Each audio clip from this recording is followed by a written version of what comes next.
Good morning. It's great to see so many of you so early in the morning here. So today we're going to discuss with the European defense ministers what more can we do to help Ukraine, and also what can we do really fast for our own defense. So we have proposed a white paper on defense, preparedness 2030, so how can we get ready? And of course there are a lot of elements that need to be discussed when it comes to funding, when it comes to common procurement, when it comes to also flagship projects. So I expect very thorough and intense discussions today. So thank you. I can take your questions. High Representative, Austrian National Television, Johannes Becker.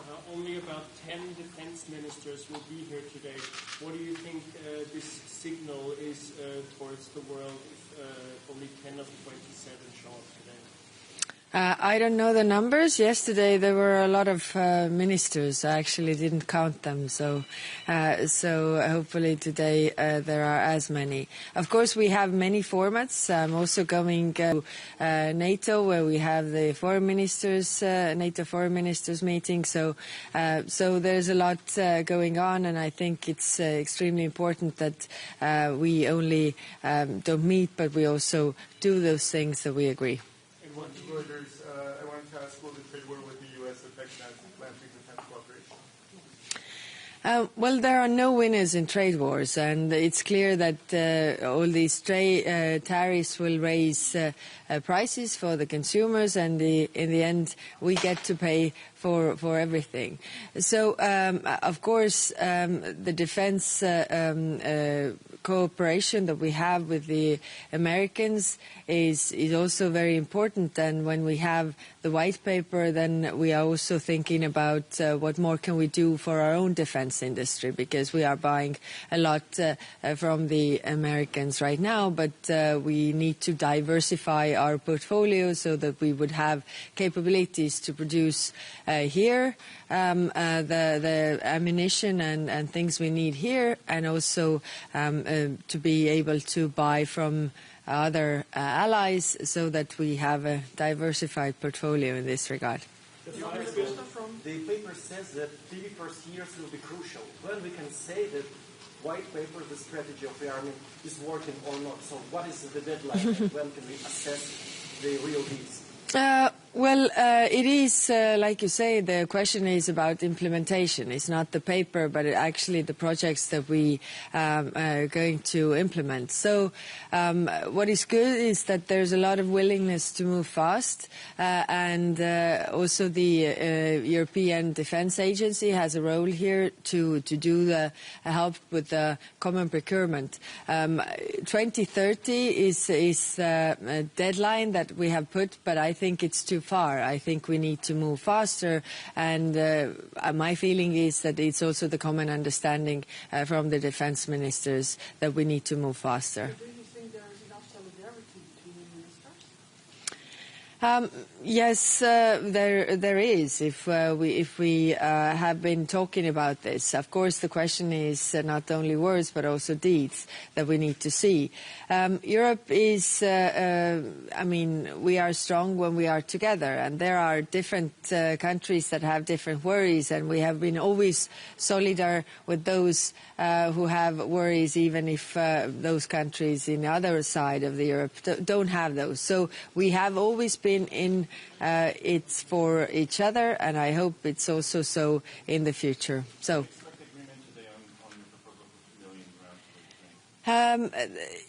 These things are moving very, very well. So my point is that we need to get the help to Ukraine as fast as possible. President Zelensky has said that they need 5 billion to have at least 2 million rounds, and I'm glad to see that actually we already have different proposals or different countries are coming with their input to this. So we have already over 50% of what is needed. So today I also expect that countries will declare what more can they do and what more will they actually do in a very short term to help Ukraine. Because the stronger they are on the battlefield, the stronger they are behind the negotiation table. So thank you.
Well, good morning to everybody.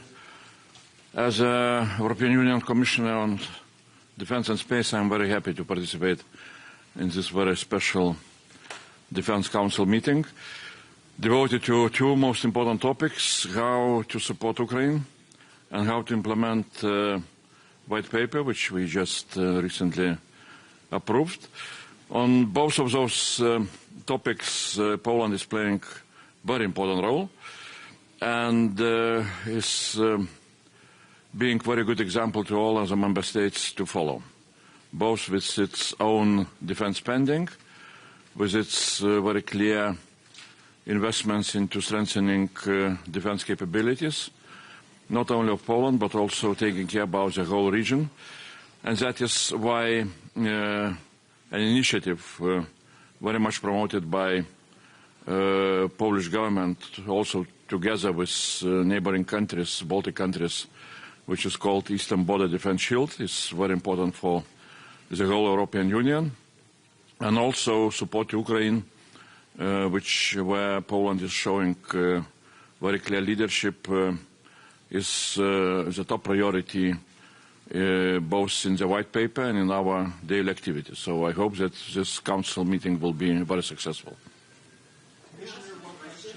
Yeah. Do you think the Trump tariffs, the new tariffs, they are obviously economic measures, but what do you think they say about the state of the transatlantic relationship?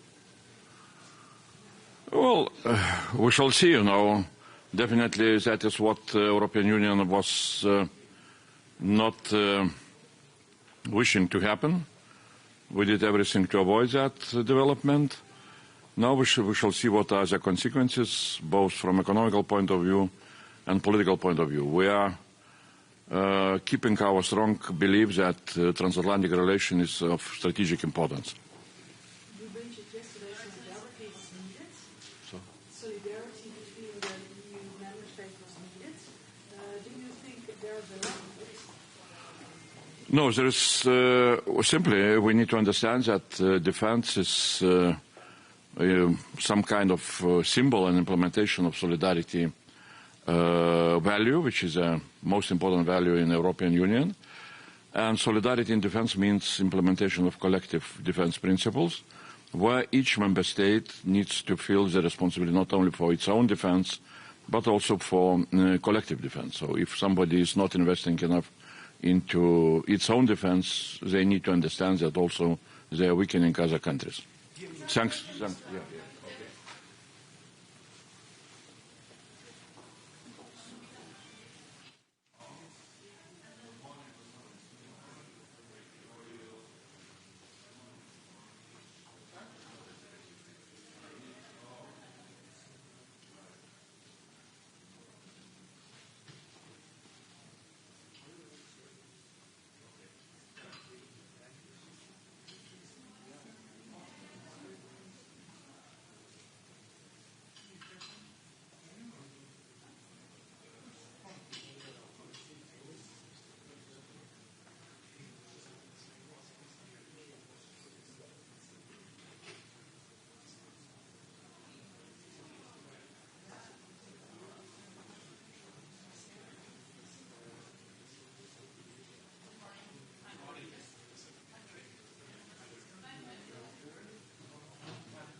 Thank you.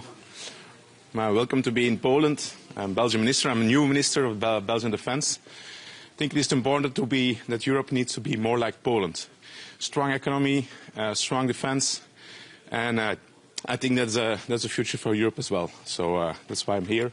Belgium will step up on defense spending as well. So, please. Belgium has a strong defense production, so Europe needs to produce hundreds of heavy weapons a year just to keep up with the Russian production, which is increasing. So do you believe that in 3 years, in 5 years, Europe will have a really strong base, industrial base, able to produce hundreds of tanks of artillery systems? Absolutely. I'm absolutely sure. We're a very strong continent. We're a rich continent. We have a lot of innovation, R&D. So yeah, we are strong. We can do this. We need to do this, and we will do this. And Belgium always was leading force, was founding father of the European Union, of NATO.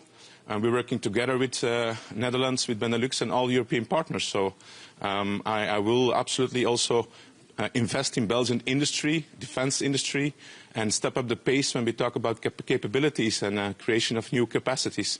So we need to produce more, and we will. It takes some time. We're not used to.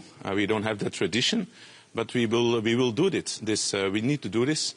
We need to invest more in European defense industry and have a real strategy for European defense, and that's what we talk about today. Belgium has beautiful companies in the defense industry, and we will step up also in production. We're doing that for 3 years. We tripled a lot of production, and we have to do more.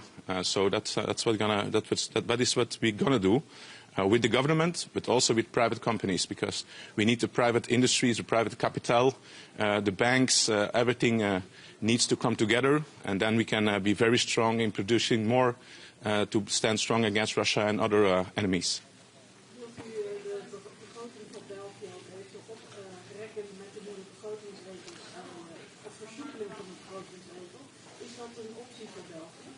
Dat is een optie. We hebben nog geen beslissing over de begroting genomen. We zijn volop in gesprek over hoe dat we dat gaan financieren. Naar de 2% evalueren, maar we zijn daar ook mee bezig. Hopelijk morgen op de ministerraad wordt dat finaal getrancheerd, dat dossier. Maar lenen door Europees samen te werken aan een interessante rentevoet, dat lijkt me zeker een interessante piste. Absoluut, ja, absoluut, ja.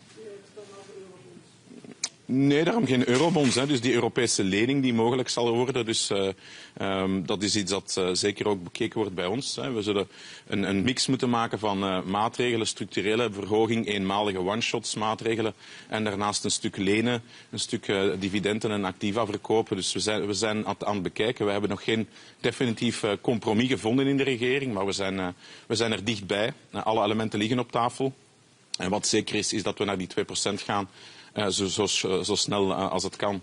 Meneer Marco Rubio komt morgen ook de eerste minister bezoeken. Ik zal daarbij kunnen zijn, dus ik ben ook benieuwd wat Amerika te vertellen heeft. Graag gedaan. Thank you.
much.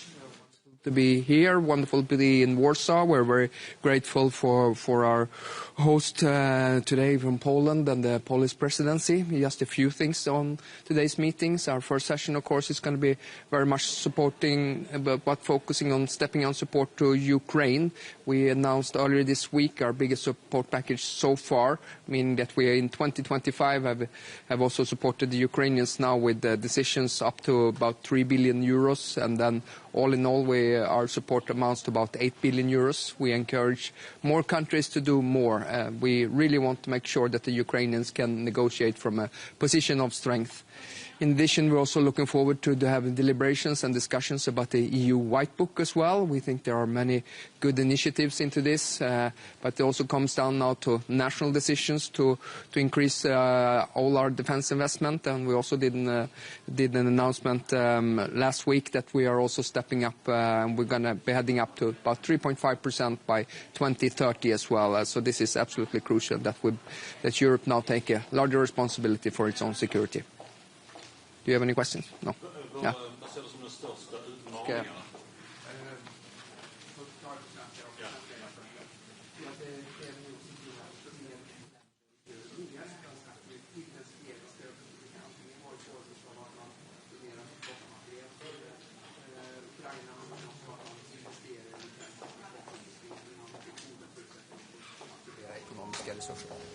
Men hur ska man implementera själva vitboken? Ja, vitboken kommer ju kunna genomföra gradvis, så det innehåller ju många olika delar i den. Men det jag tycker är bra med vitboken, det är ju också att den syftar till att medlemsländerna ska kunna fatta nödvändiga beslut för att till exempel kunna öka försvarsinvesteringarna, öka samverkan kring forskning och utveckling eller till exempel militär mobilitet. Det finns ju det 65% i låneinstrumentet. Är du rädd att det kan skada svensk försvarsindustri, att det kan missgynna dem?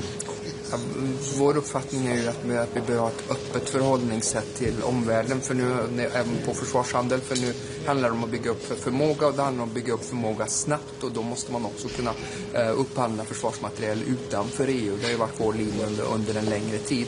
Sen när det kommer till de tekniska detaljerna kopplat till att svenska försvarsföretag som då är utlandsägda, de kan också delta på samma villkor. Så är förhållandena faktiskt rimligt utformade. Men vi har ett öppet förhållningssätt till försvarsmarknaden. För nu handlar det framförallt om att bygga militär förmåga. Måste vi göra snabbt. Då måste man kunna köpa inom europeiskt men också utanför Europa. Tack. Dear Minister, do you believe that the European Union can replace or back Ukraine in critical capabilities which are endangered somehow by American policies? For instance, satellite intelligence, communications, all intelligence capabilities.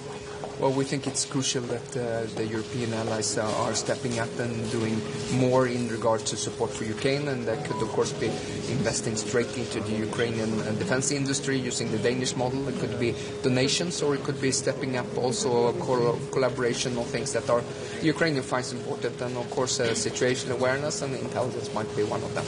Right, what is the position of your government on the request of Ukrainian presidents on 2 million shells for Ukrainian army? We look favorably of that, and we support also High Representative Kallas initiatives on this. And we would be welcome also the commitment of up to 40 billion a year annually by all the member states. I don't know the feasibility of this as well, but rest assured that we want a forward-leaning and ambitious approach by the EU also in support of Ukrainians for as much as they can. Do you expect other EU countries today to increase this support? Well, we would certainly welcome it, and we think it's necessary because it all now comes down to putting maximum pressure on Russia, and the best way we could do that is stepping up sanctions, using the frozen assets to invest into Ukrainian defense industry, and increasing our support to Ukraine military and financially. That's our way of approaching it. And how will U.S. tariffs affect EU and U.S. defense cooperation, in your opinion? Well, defense cooperation, I don't really have the assessment actually on how it will, but of course it will have a negative impediment on our trade in that regard. Okay, all right, thank you very much. Good morning. Okay, a little bit taller. Hi, good morning to you all. A couple of words from Finland's perspectives to this meeting. First of all, it's highly important that the defense ministers are gathering because there's two really hot topics now, this European defense, and is there going to be some concrete measures? What we are emphasizing in Finland, that there's a lot of talk in Europe, has been in several years, but now we have to take concrete measures, and the measures comes from individual governments, and the European Union is only tool to help them to do the decisions. So the European Union is not doing behalf of nations those decisions. The European Union is only helping, and we want to see concrete measures also in the white paper and rearm program. So I'm really eager to hear the viewpoints of the different countries, how to ramp up the defense in Europe. We know that Russia is now an acute threat for Ukraine, but there will be a threat to Europe in longer term, maybe in 3 to 5 years, if we are not ramping up the defense. And the next acute discussion is about supporting Ukraine in their struggle with Russia and in the negotiations. So military support we have to be even more stronger from the European side. We know that the United States is leading the negotiations, but it's highly important that we are also now making a strong input with the military support now at this stage. But Minister, only about 10 of your colleagues of the 27 member states are here today. Do you think that shows a lack of energy behind the topic of defense? And also, when it comes to Ukraine, many member states have issued supportive words, but done very little to actually issue new packages. What do you say to that? Well, like I said, it's highly important that all the countries are now have to have that kind of stamina, and they have to continue to support Ukraine, and now concrete measures also to defense. I know that it's hard for democracies to kind of last long, and because Russia is now waiting that we are dropping our gloves after 3 years of war, and I think that the biggest mistake what Europe can now do is that. Think that if there will be a peace in Ukraine, that is kind of the end of Russia's aggression. No, we have to have proper and independent defense capabilities in the longer term in Europe. So this is really crucial that we are not dropping our gloves now at this point. Okay, thank you. It's all for now. Okay.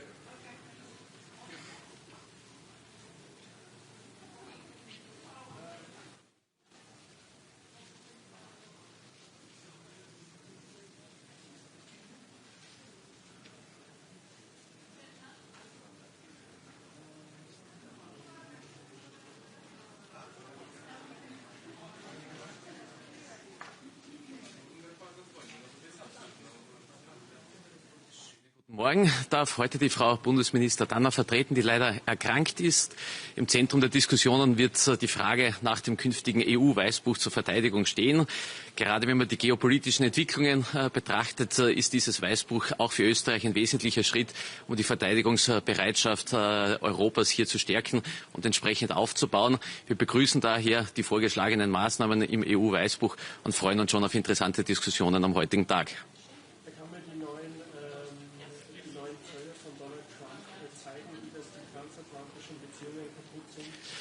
Wir sehen, und das ist ein weiterer Mosaikstein, dass das geopolitische Umfeld, in dem wir uns als Europa befinden, immer schwieriger, immer kontroversieller wird und wir als Europa unsere Hausaufgaben machen müssen.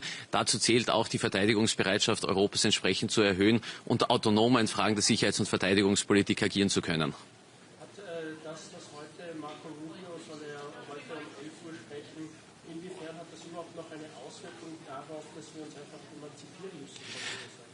Ich glaube, es ist wesentlich und die transatlantischen Beziehungen waren immer ein wesentlicher Faktor, auch für europäische Sicherheit und Verteidigung. Daher ist es gut, wenn man auch die Positionen entsprechend hört, die Positionen entsprechend austauscht. Nichtsdestotrotz haben wir als Europa unsere Hausaufgaben in Fragen der Sicherheits- und Verteidigungspolitik zu machen.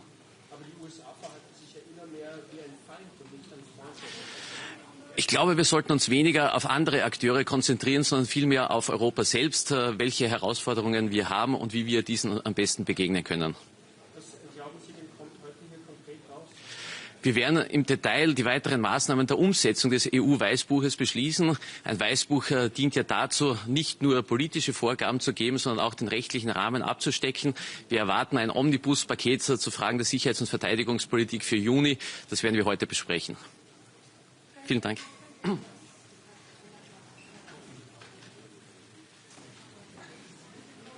Good morning. Good morning. It's a sunny morning, but definitely it's not so sunny in Ukraine at the moment.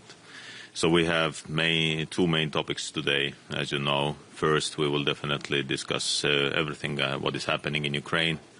And we need to increase our military assistance to Ukraine. It is clear. And this is why I really do believe that we need to agree as soon as possible on the new initiatives regarding the 2 million rounds of artillery shells to Ukraine, what the European Commission has proposed. So this is very important. Estonia, of course, will support this, and we would like to see that we will find this consensus as soon as possible. Why we need this, it's clear. Ukraine needs to have better position for the negotiations, and they need to get as much of our assistance as we can give. Estonia will continue also with our own assistance packages. We just finished the program of 0.25% of our GDP. I will be in Kiev on Monday, and I will give all this what we will send to Ukraine. I will give this information to my Ukrainian colleague Rustem Umerov. And of course, we have decided that we will continue with this help constantly. We also decided a couple of weeks ago to send additional 10,000 rounds of 155, also 750,000 packages of food, etc. So we will keep continuing to send military assistance to Ukraine. Second part of the day is European military readiness. And of course, we all understand that to get more readiness and to get more capabilities, we need to invest more into defense. So we are trying to show with our leadership that it is necessary to increase defense spending as soon as possible. We will go to 5%, maybe even above already from the next year.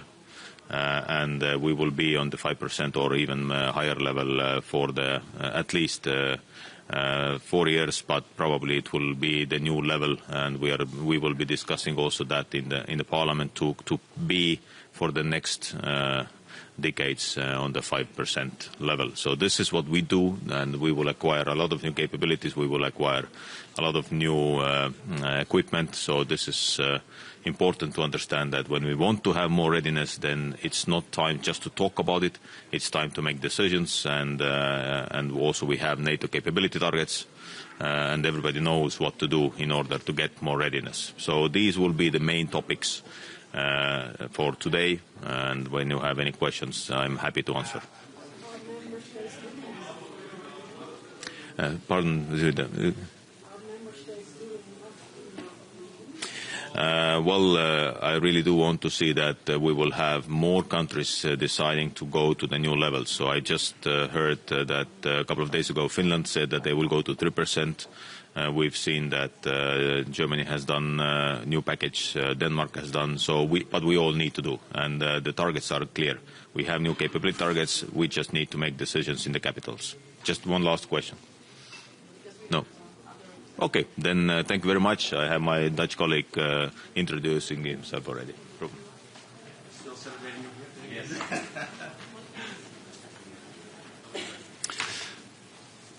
Yes. Good morning. I think it's a very important meeting today. I was in Ukraine last weekend, in Dnipro and in Kiev, right after a large-scale drone attack. I saw the impact very closely, and again, it's another encouragement for me, and it should be an encouragement for all of us to speed up and accelerate our support to Ukraine. That's what we are doing as the Netherlands, but I think many countries should do that as well, because Ukraine needs it every day at the battlefield. We need to make sure that Ukraine gets in a stronger position, that the outlook of Ukraine is improving, because otherwise Russia will not be willing to compromise. I think that's the first priority for today. Second, we should also talk about a potential military mission. We not only need to talk about military planning, but also have more political conversations about it. I think that's also important for today. And third, of course, we will discuss the EU white paper on defense. I think in general, what's in the white paper is very good. The direction is good. For me, two things are important. One is to make sure that we do not only ramp up our defense industry in Europe, but that we also keep other partners on board, because we also need their investments, and we also need companies from the United States, from the United Kingdom and others to work with us. And second, we need to talk about deregulation, because what we see is that European regulations are also standing in the way of our military and our industry to grow, and that's a key priority for us. Dear Minister, what countries are crucial to ramp up the industrial military production of the European Union? So what countries can increase this production of tanks, heavy weapons, dozens of tanks? All countries are crucial, because we need every capacity, both bigger countries with more incumbent industries, but also smaller countries. Take, for example, the Netherlands. We have some areas in which we are very strong, for example, in drone production. We need to do this with others as well. But in the Netherlands, we also have production capacity. We just started a cooperation with one of the big manufacturers in the Netherlands. And hopefully, maybe other European countries can also use that production facility in order to ramp up the production. And I know that the same is true for other countries as well, so we should cooperate much more. Second, if we talk about the EU level, we need to make sure that any investment fund that we make, that we also encourage cooperation, because in the Netherlands we also have the whole ecosystem and not every country individually. Ja. Nou, we hebben. Ja, dus wij hebben. Natuurlijk hebben wij aangekondigd dat we voor dit jaar nog 2 miljard extra zullen geven. Onderdeel van het 3,5 miljard pakket. Onlangs hebben we een groot droneproject van 500 miljoen aangekondigd. Wat ik nu vooral zal zeggen is dat we niet alleen in drones investeren, maar ook meer in luchtverdediging en munitie. Daarbij sluiten we ook aan bij initiatieven door onze Europese collega's die zijn genomen. En we hebben ook, zullen we nog een belangrijk onderdeel van een Patriot systeem zullen we binnenkort leveren. Dus dat is qua luchtverdediging is dat ook heel belangrijk.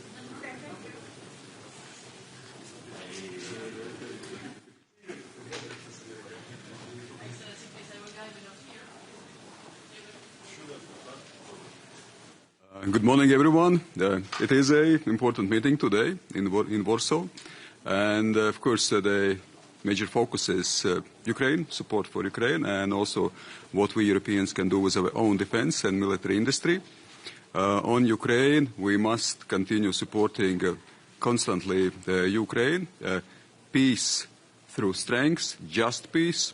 Not easy to achieve, but certainly Europe must also step up in this regard. And of course, one thing is to provide military support, also financial support. There is ambition to reach 50 billion euros this year, and it must be ambitious goals.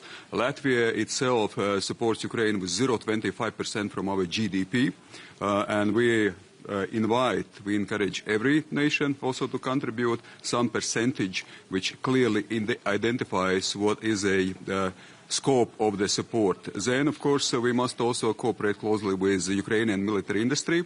So the financial mechanisms must be open for Ukraine, because gain is for everyone, for Ukraine, having the support from European side, but also for Europeans, because certainly Ukrainians have developed the latest technologies tested in the battlefield. So that's why it is extremely important to cooperate. On EU defense, good white paper, important rearm ambitious plan. Especially on the financial part, but still also from Latvian perspective, we would advise and advocate more the grant programs. So it's not just about loans, but also that there are grants, and there are some good already role models like ASAP a year ago, when financial support was given exactly to production of ammunition. It is important to have the capabilities which are linked to NATO targets, NATO capability targets. We, from Latvian perspective, of course, looked at one of the capabilities is also protecting the border. So the eastern flank must be protected adequately. So here the Baltic defense line, but also the Polish eastern shield is important mechanisms, once more, to support external border of NATO in EU. So some flagship projects certainly must be also provided to the border protection. Last but not least, every country must invest strongly, considerably in its own defense. Here, Latvia already invests 3.7% this year, and we are planning to invest 5% in our defense. We realize how important, again, it is to protect our own people, to develop our military industry, and also support Ukraine. Minister, one question. Do you think that only 10 ministers being here today, 10 ministers of defense of 27 member states, does that show a lack of energy when it comes to this topic? No, there is energy. I would even say that there is so many formats, so many activities. We meet in different frameworks. So that's why we keep in touch all the time. That's why I would not draw such conclusions. All countries are being represented. All countries are being, of course, authorized by political leadership. But it also means how many things take place at the same time. What is on a plate also for the ministers? It is a lot. Every day there is something new what we have to deal with. I was myself a few days ago in Paris, also meeting with my French counterpart. Next week there is again potentially meetings among the ministers. So we meet regularly, we keep in touch regularly, and that's why, of course, let's not draw some wider generalizations, vice versa. I would say there is a lot of energy, there is a lot on the plate what to deal with. Mr. Rubio is in Brussels today. Mr. Rubio is in Brussels today. How would you describe transatlantic relations right now? Do you think they are broken? No, I don't think they are broken. I believe they must be strengthened every day. It's an ongoing process. Again, from Latvian perspective, transatlantic linkage is extremely important. It's about United States, but it's also about Canada. We must remember that Canada is a leading nation in a multinational brigade in Latvia. It leads a multinational brigade in Latvia, so transatlantic linkage is about both Canada and United States. It's not only about transatlantic linkage because there are 23 countries which are European countries within NATO, so there are wider actually the community of like-minded nations. But yes, United States is indispensable. United States is extremely important as a partner, so we must strengthen those relations every day. Sometimes we see some contradictory signals. Sometimes, of course, we see some steps which we would be happy to see another way, but it doesn't mean that we are not partners. We are strategic partners, we are strategic allies, and the visit of Rubio himself in Brussels also once more underlines it, that we are strengthening those relationships on everyday basis. Okay, thank you very much. Have a good day.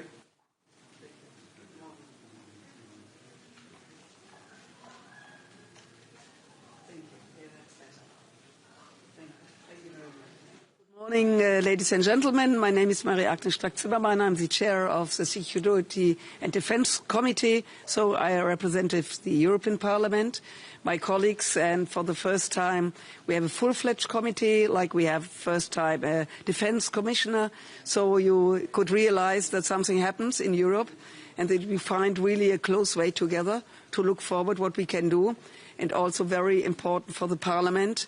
So I'm really happy to be here, and I could tell you that we are very close, and we have to be very close, all the countries, the 27 countries, and good to be here, and the answers we will find is very important, because we know that the war in Ukraine, the attack of Russia, Ukraine, doesn't stop.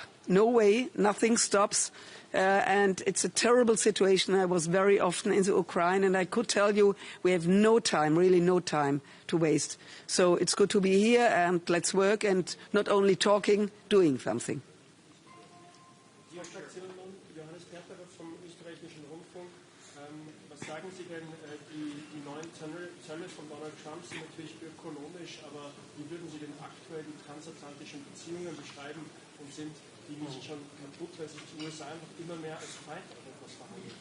Nein, die sind nicht kaputt und wir sollten auch aufpassen, das immer so zu beschreiben. In der Tat, Donald Trump ist unberechenbar, aber wir haben es in der NATO auch immer mit militärischen Entscheidern zu tun. Die wissen, dass für die NATO wie diese Zusammenarbeit elementar ist. Und wir erinnern auch immer daran, dass der Artikel 5 ja auch gegriffen hat nach 9/11, als die Vereinigten Staaten auch die NATO um Unterstützung baten. Und insofern, nein, ich würde sie als gut beschreiben, aber die Lage ist natürlich ernst. Und wir müssen uns im Klaren sein, dass die Amerikaner jetzt zu Recht einfordern, dass die Europäische Union endlich das liefert, was sie tun muss. Wir sind 29 europäische Staaten